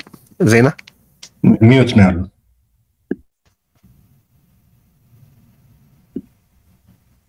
አንሚዩት ማድረግ አለባቸው ቴዲ። አንሚዩት ማድረግ እሱን ልብ በሉልን። ብዙ ደቂቃ ስለሌለን እሱን ጥንቃቄ አድርጉልን። ይቀጥሉ። አመሰግናለሁ። ይሰማችኋል አይደል? ይሰማናል። ይቀጥሉ። አመሰግናለሁ ቴዲ። ጦርነት ይቁም፣ አገዛዝነት ይብቃ፣ ሰላም ብርሃን ይፈንጥቅ። ሰላምና ፍትህ ለመላው ኢትዮጵያውያን በአገር ውስጥም በወላው ዓለም የምትገኙ እኔ ዛሬ የምናገረው እንደ ፓርቲ መሪ ብቻ ሳይሆን ውዱ ሀገራችን ኢትዮጵያ በደረሰባት አሁናዊ ሁኔታ ልቡ እንደተሰበረ እንደ አንድ ዜጋም ጭምሮኝ ነው። በመጀመሪያ የዚህ ታሪካዊ ተቃውሞ ሰላማዊ ትግል ማስፈንጠሪያ የሆነውን የበየነ መረብ ህዝባዊ ትዕይንት አዘጋጆች የሆናችሁ የአብሮነት ኢትዮጵያ ድምጻችንን የምታጎሉ ሚዲያዎች በዓለም ዙሪያ የምትመለከቱት በሺዎች የምትቆጠሩ ወንድሞቼ እህቶቼ እናቶችና አባቶቼ እንዲሁም በአይነቱ ልዩ የሆነውን ይህን ንግግር አድራጊዎች በሙሉ እጅግ አርጌ ለማመስገን ወዳለሁ። እውነት ከጭቆና የበለጠ ፈጣን እንደሆነች ብርሃንም ሁሉ ጊዜ መንገድ እንደሚያገኝ አሳይታችኋል። ከህዝብ ጋር ስለቆማችሁ ለውይይት ቦታ ስለሰጣችሁ እውነትና የግንኙነት መሳሪያም ስለሆናችሁ እጅግ አርጌ በድጋሚ አመሰግናለሁ። ሚናችሁ ታሪካዊ ነው። በቀውስ ጊዜ እውነት የሚናገርላትን ትፈልጋለች እና ድርሻችሁን አበርክታችኋል። ታሪክም አይረሳችሁም። ዛሬ እዚህ የተሰበሰብነው ሶስት መሰረታዊ ጥያቄዎችን ለመጋፈጥ ነው። አንደኛ ጦርነቱ በኢትዮጵያ እንዴት ሊቆም ይችላል? ሁለተኛ አገዛዝነት እንዴት ሊያከትም ይችላል? እንዲሁም ሶስተኛ ዘላቂ ሰላም እንዴት ለሀገራችን ሊመጣ ይችላል? እነዚህ ጥያቄዎች ትምርታዊም አይደሉም። እነዚህ ጥያቄዎች ንድፈ ሐሳባዊ አይደሉም። እነዚህ ጥያቄዎች የፖለቲካ መፈክርም አይደሉም። እነዚህ ጥያቄዎች በሚሊዮን ስለሚቆጠሩ ኢትዮጵያውያን የህልውና ጥያቄ ናቸው። እነዚህ ጥያቄዎች ልጆችን የቀበሩ እናቶች፣ ሰላም የሚናፍቁ ወጣቶች፣ በርስ በርስ ጦርነት፣ በግጭት፣ በመፈናቀል፣ በፍርሃት የተበተኑ እናቶች ጩኸት ነው። በስራ እጦት በየከተማው ጉልበታቸው የሚበዘበዙ አገዛዙ ለጦርነት ማገዶ የሚያደርጉ ልጆች እናቶችም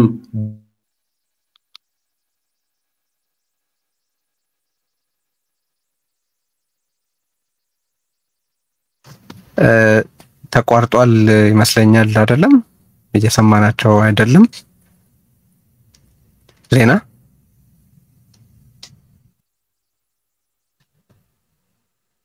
ዜና አንሚዩት አድርጊና ተናገሪ።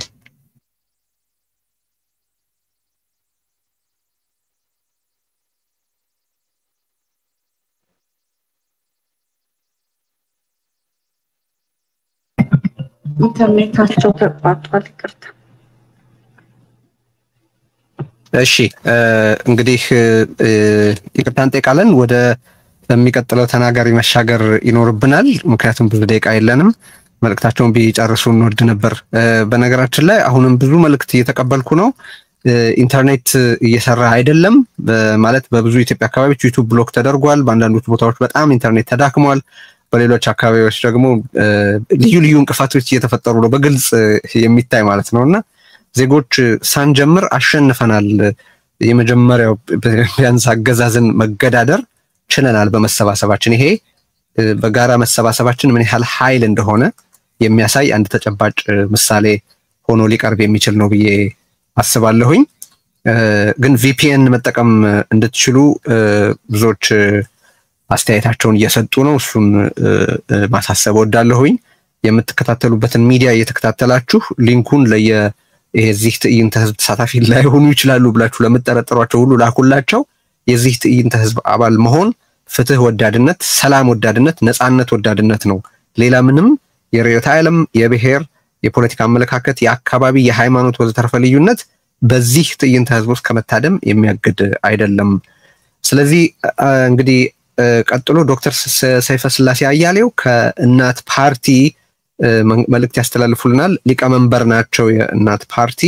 በእናት ፓርቲ በኩል ያለውን ምክረ ሐሳብና ሐሳብ ይነግሩናል ለመላ ዓለም ላሉ ሰልፈኞች ማለት። ስለዚህ ጦርነት እንዴት ይቁም፣ አገዛዝ እንዴት ያብቃ፣ ዘላቂ ሰላም እንዴት ይምጣ በሚለው ጉዳይ የእናት ፓርቲን ሐሳብ በሊቀመንበሩ በኩል እንከታተላለን። ዶክተር ሰይፈ ስላሴ መቀጠል ይችላሉ። ያለነው እኛ ነን ለማድረግ አጭር ንግግር የመረጥኩት ርዕስ ነው።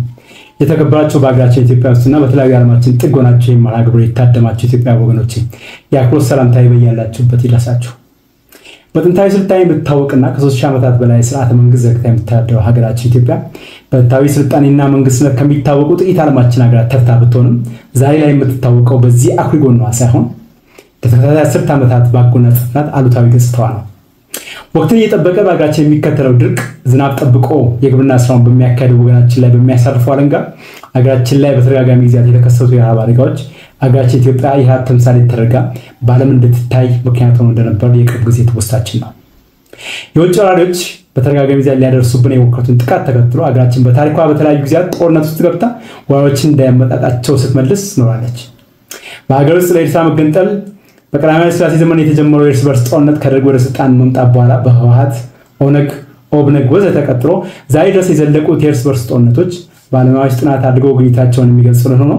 በእኛ እይታ ከዓለማችን ለተከታታይ 10 ዓመታት በእርስ በርስ ጦርነት ውስጥ በመሆን ረጅም ጦርነት እያካሄድን ያለን አገር ሊያደርግ እንደሚችል ጥርጥር የለኝም።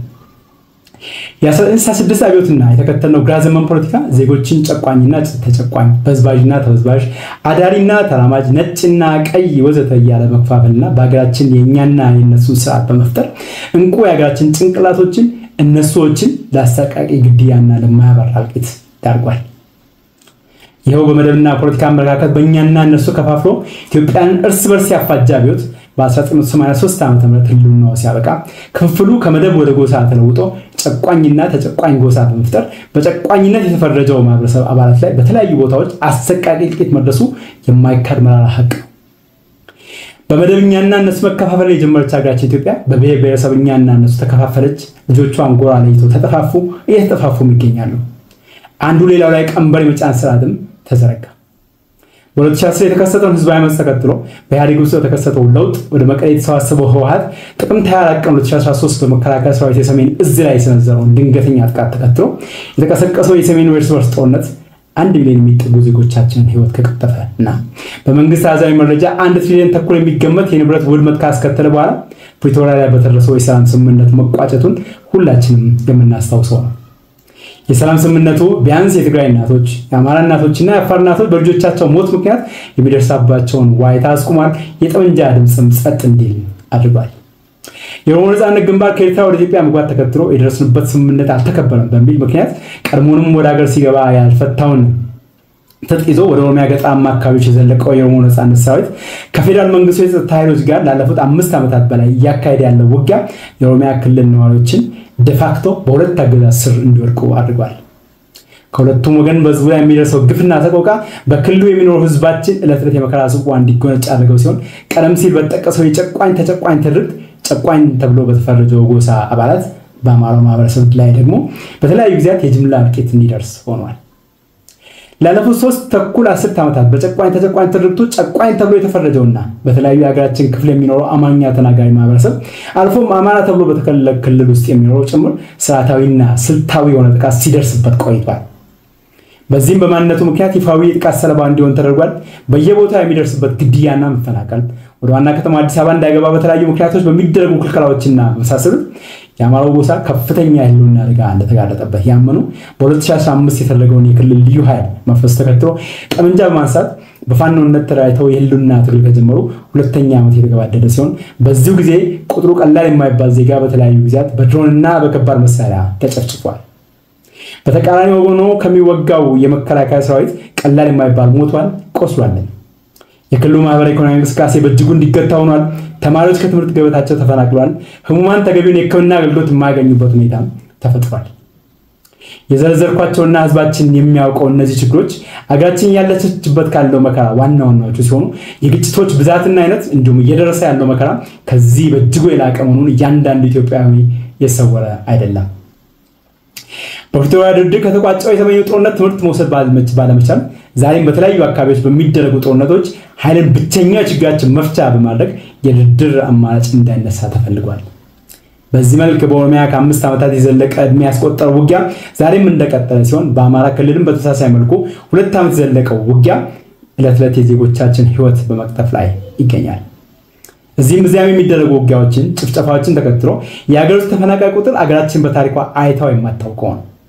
ከዚህ ጎን ለጎን በመቶ ሺዎች የሚቆጠሩ ዜጎች በአዲስ አበባ ዙሪያ ከተመሰረተው የሸገር ከተማ በህይወት ዘመን ቁጠባ የሰሯቸው ቤቶች ፈርሰው እንዲሰደዱ ሆነዋል። በኮሪደር ልማት ስም በመላ ሀገራችን ብዙዎች ከነበሩበት ተፈናቅሏል። ከህግ አግባብ ውጪ ንብረቶቻቸውን ሙሉ በሙሉ ወይም በከፊል አጥተዋል። በኢኮኖሚው ዘርፍ ሀገሪቷ በማታውቀው መልኩ ለተከታታይ ዓመታት የዘለቀው የዋጋ ግሽበት የብር የመግዛት ኃይልን በእጅጉ አዳክሟል። የዋጋ ግሽበቱ ምንም እንኳን ሁሉም ዜጋ ላይ ጫና የሚንጸባረቅ ቢሆንም በተለየ መልኩ ደሞዝ ተከፋይ የሆነ የማህበረሰብ ክፍል ላይ ጠንካራ በትሩን ሲያሳርፍ የህዝባችን ሮሮም ሰሚ ያጣ ጩኸት ሆኗል። ሀገራችን ኢትዮጵያ 50 ዓመታት የተጓዘችበት በእኛና እነሱ ተከፋፍሎ የመጠፋፋት ፖለቲካ ዙሩ እየከረረ መጥቶ ዛሬ ላይ ከፍተኛውን ጥፋትና እልቂት ያስተናገድንበት ደረጃ ላይ ደረስን ሲሆን በዚህ የመጠፋፋት ዙሪት ባለፉት 5 እና 6 ዓመታት በሀገራችን የታየው የመጠፋፊያ ዘዴ በታሪክ ከሚታወቀው ሁሉ የከፋው ዘዴ የጥፋቱ መጠን ደግሞ አገራችን በታሪኳ ባካሄደቻቸው የእርስ በርስ ጦርነቶች እንዲሁም ከውጭ ወራሮች ጋር ባደረገቻቸው ውጊያዎች ሁሉ ከጠፋው ድምር የሰው ህይወት በእጅጉ የላቀ እንደሚሆን በድፍረት መናገር ይቻላል። እናት ፓርቲ በትብብር አብሮ ከሚሰራቸው ፓርቲዎች ጋር በመሆን አገር ለገባችበት ሁለንተናዊ ቀውስ ብቸኛው መፍትሄና የመውጫ መንገድ ቀድሞ ሁኔታ ያልተቀመጠለት ሁሉንም ተፋላሚ ኃይሎች ያካተተ ድርድር ብቻ መሆኑን ለፖለቲካዊ ጥያቄዎች ፖለቲካዊ መፍትሄ እንዲበጅ እንዳገር የገባንበት ጦርነት በኃይል ለመቋጨት የሚደረጉ ሙከራዎች ምናልባት ጊዜያዊ ድልን ሊያቀናጅ ካልቻለ በስተቀር ዘለቄታዊ መፍትሄ ሊያመጣ እንደማይችል በተደጋጋሚ ጊዜያት ድምፁን አሰምቷል። ዛሬም በማሰማት ላይ ይገኛል። ይህ ለተከታታይ ዓመታት የሚጮህ ድምፅ ሰሚ ጆሮ በማጣቱ አገራችን ዛሬ በአማራና ኦሮሚያ ክልል ውስጥ በሚደረጉ ውጊያዎች ዕለት ዕለት እጆቿን ደም እየገበረች የምትገኝ ሲሆን በትግራይ ሌላ የውጊያ ግንባር ለመክፈት ደግሞ ደፋ ቀና ላይ እያለች ትገኛለች። ይህም የእርስ በርስ ጦርነቱን አድማስ በማስፋት ሀገርን ወደ ለየለት ጥግ የሚገፋ መሆኑን ለመናገር የተለየ ምርምር አይሻም። የእርስ በርሱ ጦርነት በቀጠለ ቁጥር ሰላማዊ ፖለቲካ ትግል ለመታገል በህጋዊ መንገድ ተመዝግበን የምንንቀሳቀስ የፖለቲካ ፓርቲዎች በህዝብ እውነተኛ ምርጫ ምንም እንኳን በቀደሙ ጊዜያት በሀገራችን ይታየ ባይሆን የመንግስት ስልጣን ለመያዝ የሚደረገውን ጉዞና የጣለውን ተስፋ ያደበዝዛል ብሎም ያመክናል። ሀገራችን ለተከታታይ 5 ዓመታት እየተካሄደ ያለ በእኛና እነሱ የተከፋፈለና ዛሬ ላይ መጨረሻ ጥጉን የደረሰው መጠፋፋት በእኛና በእነርሱ መካከል ሳይሆን በእኛና በእኛ መካከል ብቻ መሆኑን አስረግጦ መናገር ዛሬ ላይ ተገቢ ይሆናል። የተፈረጀው እኛ ነን፣ የፈረጅነውም እኛ ነን። የተገፋን እኛ ነን፣ የገፋንም እኛ ነን። የተፈናቀልን እኛ ነን፣ ያፈናቀልንም እኛ ነን። የሰደድን እኛ ነን፣ ያሳደድንም እኛ ነን። የተገደልን እኛ ነን፣ የገደልንም እኛ ነን። በዚህ እኛና እኛን በመግፋትና በማጥፋት ሂደት እነርሱ የሚባሉ እንደሌሉ በድጋሚ አስረግጬ መናገር እወዳለሁ። ያለነው እኛ ነን።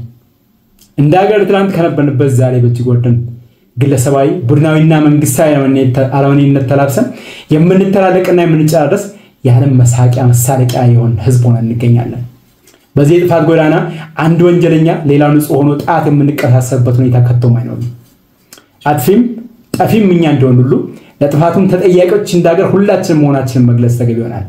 በዚህ ሂደት አንዳንዶች በጥፋቱ በቀጥታ እጃችን ያለበት ሲሆን ሌሎቻችን ጥፋቱና ውድመቱን እያየን በአንዱ የሀገራችን ጥግ የሚገኘው ዜጋችን ላይ የሚደርሰው መከራና ግፍ በእኛ ላይ የደረሰ መከራና ግፍ አድርገን ባለመመልከታችንና በዝምታችን የጥፋቱ ተባባሪዎች ሆነን እንገኛለን። ለዚህ የህግ ጠያቂነት ባይኖርብን እንኳን የህሊና ፍርድ እያንዳንዳችን ጠብቀናል። የተጓዝንበትን የጥፋት ጎዳና ሳይዘገይ ዛሬ ላይ ቆም ብለን ልንመረምር ይገባል። ይህን ለማድረግ ቸልተኝነትን ባበዛን መጠን የችግሩ አፈታት ይበልጥ እየተወሳሰበ የጠያቂነቱን ደረጃ እጅግ እየገዘፈ እንደሚሄድና ከተጠያቂነት ለመሸሽ የድርጊቱ ቀጥተኛ ተሳታፊ በሆኑት ወደ በለጠ ጥፋትና ወደ ከፋ እርምጃ መካሄዱ አይቀሬ ነው። ይህ የእርስ በርስ መጠፋፋት ጉዞ መቀልበሻ ብቸኛው መንገድ ለፖለቲካ ችግሮቻችን ለስጡን ህዝብ ፖለቲካዊ መፍትሄ መሻትና ያለምንም ቅድመ ሁኔታ በሚደረግ ድርድር መሆኑን በተደጋጋሚ ጊዜያት ስናነሳ የነበረውን ዛሬም ጮክ ብዬ ለመድገም እወዳለሁ። የመንግስት ስልጣን የጨበጠው አካል ራሱን ዝግጁ አድርጎ ሀገራችን ከከፋው እልቂት እንዲታደግ የጦርነት መንገዳችንን በቃ እንድንል በፓርቲ ስም ጥሪ ለማስተላለፍ እወዳለሁ።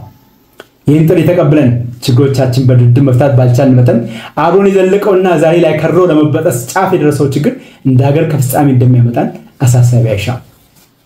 ወያኔዎች እኛ ነን፣ ሸኔዎች እኛ ነን፣ ፋኖዎች እኛ ነን፣ መከላከያ እኛ ነን፣ የአድማ ብተና እኛ ነን፣ ሚሊሻ እኛ ነን።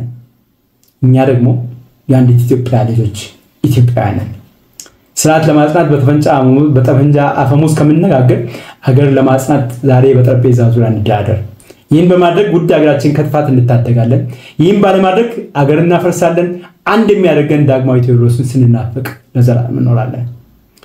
የሀገራችን የጦርነት ምዕራፍ ለአንዴና ለመጨረሻ ጊዜ እንዲዘጋ ሁሉም ለድርድር ዛሬ በሩን ክፍት ያድርግ። ድርድርን በአስቸኳይ ይጀመር። የፖለቲካ እስረኞች በአስቸኳይ ይፈቱ። የማህበረሰብ አንቂዎችና ጋዜጠኞች በአስቸኳይ ይፈቱ። በማንነታቸው ብቻ በየመጓያ ያለ ፍርድ ታስረው የሚገኙ ቀላል የማይባል ቁጥር ያላቸው ዜጎቻችን ይፈቱ። ይህን ስናደርግ ብቻ የምንወዳትና መተኪያ የሌላት ሀገራችን ኢትዮጵያን ከከፋው አደጋ መታደግ እንደምንችል አስምሬበት ልናገር እወዳለሁ። ይህን በማድረግ እንደ ሀገር አሸናፊ ሆነን የምንወጣ ይሆናል። የዓለም አቀፉ ማህበረሰብ በዚህ ሀገር ጫና በማድረግ እንዲሁም ለድርድር ምቹ ሁኔታን በመፍጠር ይረዳን ዘንድ ለዓለም አቀፉ ማህበረሰብ ጥሪዬን አስተላልፋለሁ። እግዚአብሔር ሀገራችንን ኢትዮጵያን ሕዝቧን ይጠብቅ። ስላዳመጣችሁኝ እግዚአብሔር ይስጥልኝ። በጣም አመሰግናለሁ ዶክተር ሰይፈስላሴ አያሌው የእናት ፓርቲ ሊቀመንበር መልእክታቸውን አቅርበዋል። በጊዜው ገደብ ውስጥ ነው መልእክታቸውን ያሻገሩት። በጣም እናመሰግናለን። ይሄንን ታላቅ ትዕይንተ ህዝብ በመላ ዓለም ያላችሁ በበርካታ መገናኛ ብዙሃን ዝግጅቱን እየታደማችሁ ያላችሁ ሰልፈኞች ስለተገኛችሁ በጣም እናመሰግናለን። ይህንን መልእክት እያስተላለፋችሁ ያላችሁና ከዚህም በኋላ የምታስተላልፉ ተናጋሪዎቻችንም ለሀገር ባላችሁ ተቆርቋሪነትና ወገንተኝነት ጦርነት እንዴት እንደሚቆም አገዛዝ እንዴት እንደሚያበቃና ዘላቂ ሰላም እንዴት እንደሚመጣ ያላችሁን ሐሳብና ምክረ ሐሳብ ለማቅረብ ስለተገኛችሁ ደግሜ እጅግ አድርጌ አመሰግናችኋለሁ። ጦርነት ይቁም፣ ግፋዊ አገዛዝ ያብቃ፣ ሰላም ይምጣ እያልን ነው። እንግዲህ ተናጋሪዎቻችን ይቀጥላሉ። ኢትዮጵያ ያሉትን ቅድሚያ እየሰጠን ስለሆነ ብቻ ነው። ሌሎች ተናጋሪዎቻችንም አሉ እዚሁ ከኛው ጋር በጣም እናመሰግናለን። እንግዲህ ቀጣዩ ተናጋሪ አቶ ግርማ በቀለ ናቸው። አንድ ድምጽ ይሰማኛል? አቶ ግርማ በቀለ ከደቡብ ናቸው። የጂንካ ተወላጅ ናቸው። ጂንካን የተወለዱት በኢትዮጵያ የፖለቲካ ትግል ውስጥ በጣም ረጅም ተመክሮና ተሳትፎ ያላቸው ናቸው። አንድ ድምጽ ይሰማኛል፣ የት እንደሆነ ብታጠሩልኝ። የህብር ኢትዮጵያ ሊቀመንበር ናቸው። ፓርቲያቸው በተለይ ደቡብ ላይ በሰፊው ይንቀሳቀሳል። አንድ የተቃዋሚዎች ስብስብ ወይም ኮከስ አባልም ነው ፓርቲያቸውና ስለዚህ አቶ ግርማ በቀለ እንግዲህ የዛሬውን አጀንዳ በተመለከተ ያሉትን ሐሳብና ምክረ ሐሳብ ያቀርቡ። የፓርቲውንም የእርሶንም ይቀጥሉ። አመሰግናለሁ ቴዲ እኔ ስለገለጽከው። በመቀጠል ደቡብ ኦሞ ጂንካን ጠቅሰን የጂንካን ኮንስቲትዩንሲ 16 ብሔረሰቦችና ህዝቦች መሆኑን እና በኬንያ እና ደቡብ ሱዳን አዋሳኝ ላይ የሚገኝ የሁለት ሀገሮች ድንበርተኛ መሆኑን ጠቅሼ የተጠቀሰው የፖለቲካ ተሞክሮዬ ከ1984 ስናፕ ኤሌክሽን እስከ ዛሬ ድረስ ኮከስ እስከተባለው ጊዜ ድረስ በህብረትና ጥምረት በትብብርና አንድነት በሚደረጉ መድረኮች ሁሉ የመገኘትና በእነዚህ መድረኮች የተደረጉ ጥረቶች አካል እንደነበርኩኝ ነው። ይሁንና እነዚህ ጥረቶች ሁሉ ምን ውጤት አስገኙ ቢባል አንዳንድ ጊዜ እንደ ድከም ያለው ገበሬ መንገድ ያርሳል እንደሚባለው ይሁን ወይስ በየጊዜው ተጨማሪ ለውጦችን ለውጡ አስተዋጽኦ እያደረገ ነው ወደፊት የምናየው ይሆናል። እንግዲህ ይህንን ካልኩኝ በኋላ አሁንም በተዘጋጀው ጦርነት ይቁም፣ ግፋዊ አገዛዝ ያብቃ፣ ሰላም ይምጣ በማለት ንግግር ለማቅረብ በመጋበዜ እኔ እንደመታደል ቆጥረዋለሁ። ለሚደረገው እንቅስቃሴና ለሚደረገው ትግልም አንዳች አስተዋጽኦ እንደሚያደርግ ስለማምን ይህ መታደል ነው እላለሁ። እንግዲህ የዚችን ሀገር ጉዳይ በአጭር ደቂቃ ለማስረዳት ሞከር ከባድ ቢሆንም በዕለት ተዕለት ህይወታችን እየገጠምናቸው ያሉ ፈታኝ ሁኔታዎች ስለሆነ ለሚሰማው ኢትዮጵያዊ ሁሉ ለመረዳት ብዙም አያስቸግርም የሚል ግምት አለኝ። በዚህ ግምት መሰረት እንደሚከተለው አቀርባለሁ። ሆኖም ከሙከራዬና ጥረቴ ባሻገር የሚዘልቁ ጥያቄዎች አይኖሩም አልልምና እነዚህ ጥያቄዎች ቢኖሩ በአድራሻ ተገኝተን ተጠያይቀን መልስና ማብራሪያ እየተሰጠን እየተከራከርን እንድናዳብረው ከአክብሮት ጋር ዝግጁ መሆኔን እገልጻለሁ። በአጠቃላይ የሀገራችን ተጨባጭ ሁኔታ በጥቅል ስናስቀምጥ ብዙም መዘርዝርና ትንተና የሚጠይቅ አይመስለኝም።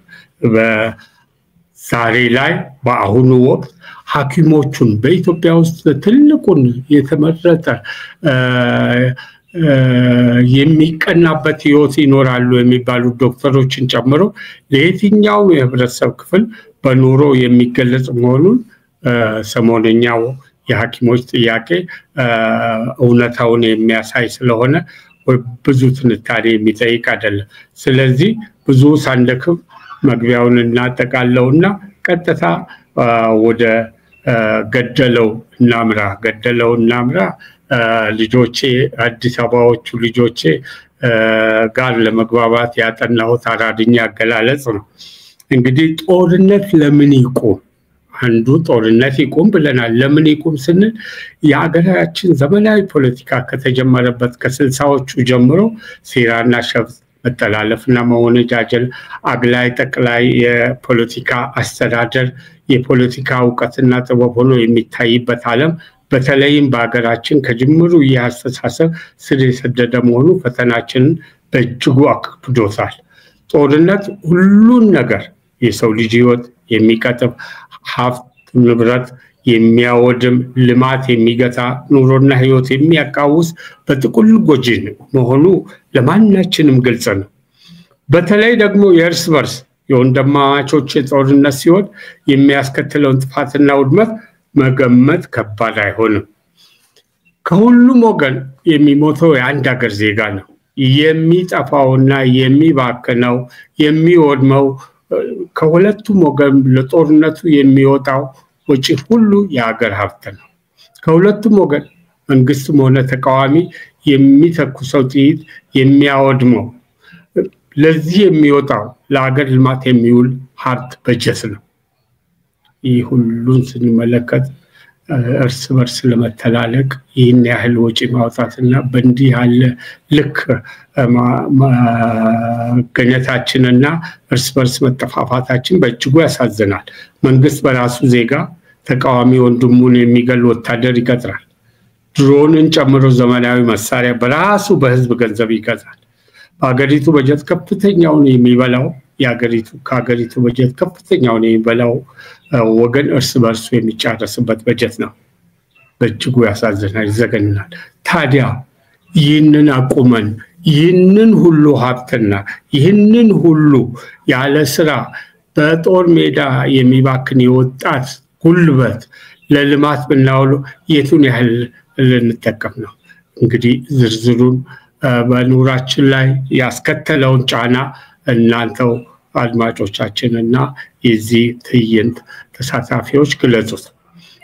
ስለዚህ ጦርነት ወንድምና ወንድም እንዳይገዳደል፣ ሀብትና በጀት ለጥፋት ሁሉ የኑሮ ውድነት እንዳይኖር፣ የወጣት ትኩስ ኃይል አውዳሚ ተግባር በመዋሉ ምርት እንዳይስተጓጎል፣ ገበያው በድርቀት እንዳይሰቃይ፣ በአራቱም አቅጣጫ የምናየው አሰቃቂ የእርስ በርስ እልቂት ያስከተለው ግጭቶችና ጦርነት በአስቸኳይ እንዲቆሙ ማንም ጤናማ አእምሮ ያለው ዜጋ ሊጮህ ይህ ጦርነት ይቆም ሲል ሊታገል የሚገባው ነው እንላለን። ሁለተኛው ግፋዊ አገዛዝ አለ ወይስ የሌለውን ነው ያብቃ የምንለውን ስንመለከት በሀገራችን የነፃ ተቋማት ግንባታ የቱ ጋር ነው? ከዚህ በፊት ይህ ስርዓት በሚመጣበት ጊዜ ከ7 ዓመት በፊት የነፃ ተቋማት ግንባታን ለማረጋገጥ ተብሎ ከየቦታው በመንግስት ላይ አኮረፉ የሚባሉ በመንግስት ውስጥም